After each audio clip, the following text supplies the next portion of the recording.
Recently, we released a video explaining 3 of the biggest mistakes we tend to see with beginner to intermediate climbers. However, we asked you what your biggest mistakes were or where you had made the biggest breakthrough in the beginning of your climbing careers.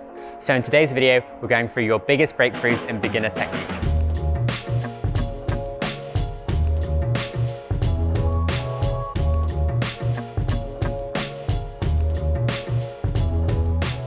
The first one was not twisting our hips into the wall.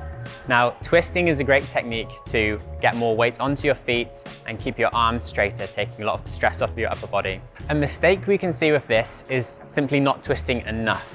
What you'll generally see people do is dropping the knee, but not actually bringing the hips all the way into the wall. So a fix here is trying to actually touch the wall with your hip.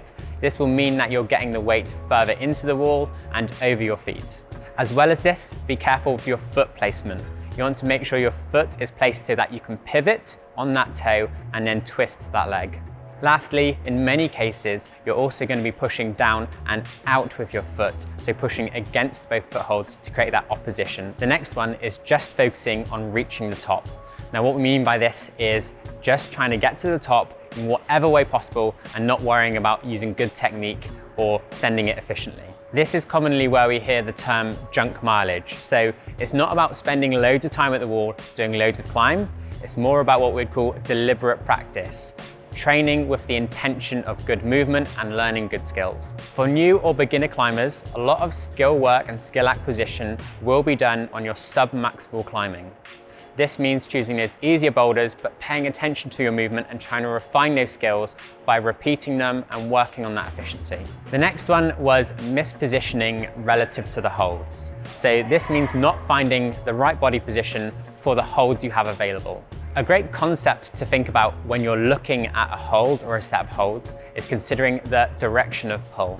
This means your pull or the force you apply on that hold should be in the perfect direction or orientation which the hold is best suited for. So if it's a side pull, think about lay backing with straight arms. If it's a sloper which faces directly down, again, think about sitting under or staying low on the sloper. In our last video, we discussed a really common error, which was the tappy foot, where we're not positioning our foot very efficiently. And someone brought up that this can also happen with your hands as well. And this is a really good point. In the same principle of taking our time to place our feet and using our climber's gaze to watch our foot placement, you should be doing the same with your hand positioning. 2 things that will help here is first, either slowing down the movement using more static movement if the hold is particularly tricky to get, or using the momentum and timing so that you're hitting the hold at a slow enough pace to grab it correctly. The other easy error to make is not route reading before you get on the route, making sure you understand what holds you're looking for. Is it a 2-finger or a 3-finger pocket?